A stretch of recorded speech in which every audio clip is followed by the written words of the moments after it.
stranger. My wife and I recently moved to her hometown into her childhood home. It was bigger than our old house with plenty of room for not just our 2 cats, but a new kitten. He was a feisty little guy, easily the most courageous of his siblings. When we brought him home, it wasn't long before he wanted to explore every nook and cranny of the place. If there was any space we thought it was too dangerous to let him into, he would throw a hissy fit at us, annoyed that there was an untouched area that he wasn't allowed into. All this is to say, our little guy, Rorschach, was not easily cowed. It was a little surprising to us then, when he was staring, hair up and back arched, into what was to be my wife's office one evening. The light was on, so I don't think there was any way he could have mistaken anything in there for a threat. Our other cat, Tarare, was also in the office, so we thought maybe he got spooked by her, seeing as how the little guy still hadn't gotten completely used to the other cats. I checked the office anyway, for pests or the like. Then to be thorough, I looked along the wall outside. Nothing amiss. We didn't think anything of it at the time. After all, Tarare was completely at ease in the office. A few days later, we put our other cat, Haagen-Dazs, alone in the bathroom with the hot water running. She had allergies and the steam from the shower seemed to ease her sinuses.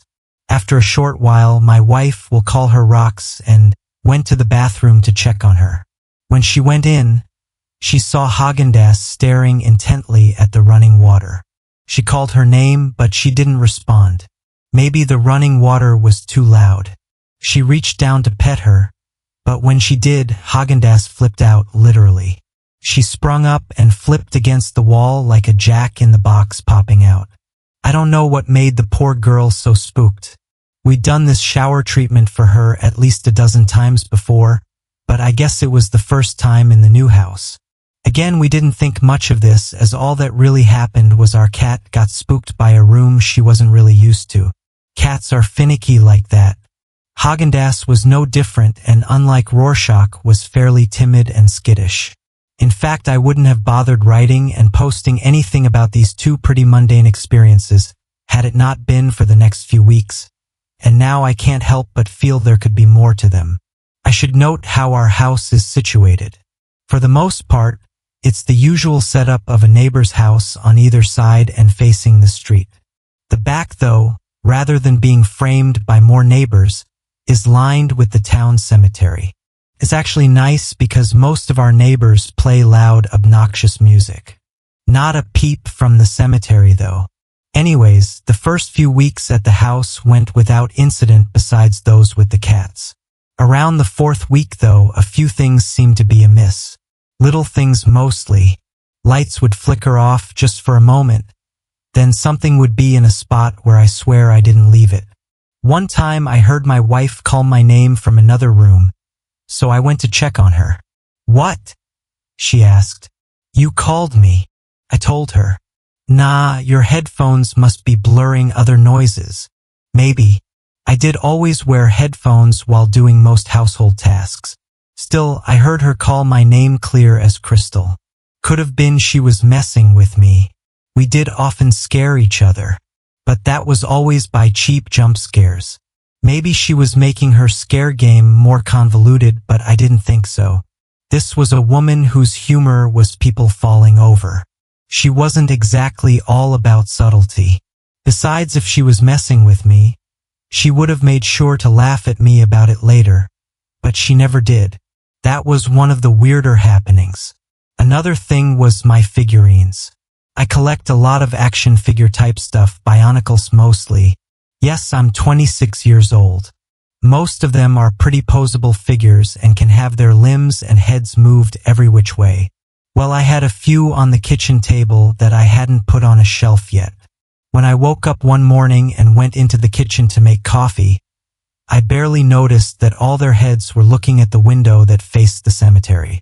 I know none of them were posed like that the day before. I don't think my wife did that to mess with me either. It's such a small thing that I could have easily missed. I kinda wish we had some curtains for that window now. Writing this now, I also just realized when the weird goings-on stopped, at least for a little while. Our house used to have central heating and AC, but the system hasn't been used for years, and we had no plans to start it back up again anytime soon. So all the ceiling vents that had been open, we closed. It was such a small thing that I didn't think about at the time. But that's when all the weird happenings stopped for about a week. I pushed the past events to the back of my mind and assumed it was over. We'd more or less settled in and everything was finally smoothing out. I was content to jot the odd stuff up to the expected stress of moving into a new home. My convenient illusion came to an inconvenient conclusion, though, when my wife and I were woken up in the middle of the night by a terrified yelping. I got up and went to the kitchen where it was coming from. When I turned the light on, I saw Haagen-Dazs screaming and yelping and pawing at the kitchen window. I put on my shoes and went outside and looked around with my phone light. I probably should have also carried a blunt object like a bat or something, but I never claimed to be smart now, did I? Besides, I assumed it would be something like another cat that set Haagen-Dazs off. Our neighborhood had plenty of outdoor cats after all, and a similar thing happened at our old house with Tarare. Her and a stray cat had gotten into a tiff with the window, keeping them from getting at each other. Anyway, I couldn't find anything outside to warrant concern. That is until I shined the light on the window. That's when my blood froze.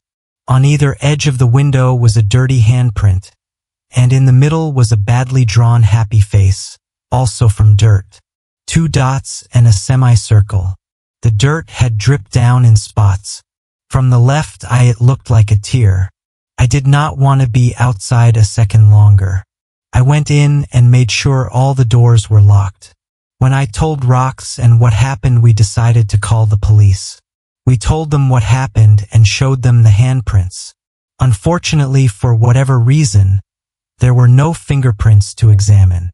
Whoever it was must have been wearing gloves, they said. They told us that since we weren't in the best neighborhood, it's possible that some kid was in our yard and trying to mess with us. There wasn't much else they could do, so we were told to keep an eye open and call if anything else happened. We didn't really sleep that night. The next couple of weeks were rough, to say the least. I started finding those same dirty handprints on both of our vehicles. A couple times there was one on the living room window. We called the cops again twice, but there was still no way to trace the prints. I wanted to set up cameras, but we couldn't afford much in that department. One night I did tape my phone high on the wall facing the cemetery to record all night. Nothing. Things came to a head on a Saturday night. We were just about to fall asleep when I heard something that froze my blood.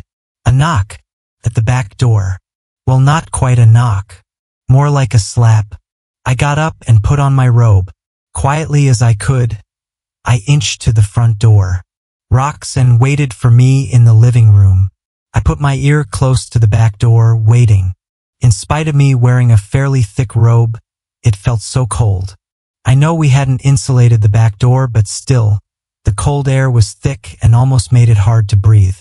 Even though I was expecting it, I still almost jumped out of my skin when I heard the slap again. The hand, or what I assumed was the hand, slid against the door, almost like a cat pawing, but slower and more rough, and also more deliberate. The doorknob remained undisturbed. I motioned away from the door as silently as I could. My hand found a hammer that I still hadn't found a place in the house for. The stranger pawed at the door once more. That's about when I heard the stranger's voice. Only it wasn't a stranger's voice. It was my wife's voice on the other side of the door. Hello? Said the stranger. I was not about to answer back. The way their greeting was spoken sounded breathy, almost like a whispered hiss. I could see Rox, and from where I stood at the kitchen/back door. Through the darkness, I could see her face had gone ashen. I can't imagine I looked any different. The stranger's one word had shifted our perspective on the past few weeks. Whatever was on the other side of that door was no punk kid or vagrant. No telling if it was really a person at all. And while my wife and I said nothing to each other, the looks we exchanged affirmed that neither of us wanted to find out. After waiting for a few painfully long minutes, the stranger made a new noise. Not a slap on the door, but a knock. And then they spoke once more, now more clearly and fluently. "Hello." It was my own voice this time. I had to cover my mouth to keep from gasping. It knocked one more time, in this case with a rhythm I used all the time. Shave and a haircut. Knock, knock, knock, knock, knock, knock. Now I was starting to get pissed. It's like it was mocking us, and not just because it was using our voices. Still, I was not about to open the door. Nor were either of us going to say a word to our would-be intruder. All we could do was wait. It didn't knock again. It didn't repeat its greetings. All it did was breathe, loud enough to be heard by me anyway. It sounded tired, almost like an old man whose lungs weren't what they used to be. I hoped it couldn't hear us breathe. For the better part of an hour I stood by the door shivering. I should have been sweating in my thick robe. Eventually the breathing faded, and the deep chill subsided, and the room felt normal again. For a minute I thought it was over, and maybe it was. But I never claimed to be smart now, did I? For whatever reason, curiosity, stupidity, whatever you like, I moved my hand to the doorknob. I saw my wife shake her head at me emphatically. I mouthed a probably unconvincing "it'll be fine" at her. And I opened the door and went outside. I shined my phone light through the night and saw no sign of anything. It was a quiet, still night, peaceful even. Or at least it would be if it weren't for the past hour. I shined my light at the still open door. On the outside was the familiar dusty handprint. Slid down the door. I put my hand next to it. It was a little smaller than mine. I decided it was probably time to get back inside and lock the door. That was about when I heard a gust of wind getting louder by the second. I swore under my breath and scrambled inside, and just as I was slamming the door, I felt a burst of blistering cold, dusty wind. I looked at Roxanne. She had both hands in her hair and the most horrified look I had ever seen on her face. I tried to think, to delude myself, that maybe it was just ordinary wind, or that I'd closed the door in time. But I knew better. I'd let my curiosity get the best of me, and I'd foolishly let a stranger into our house.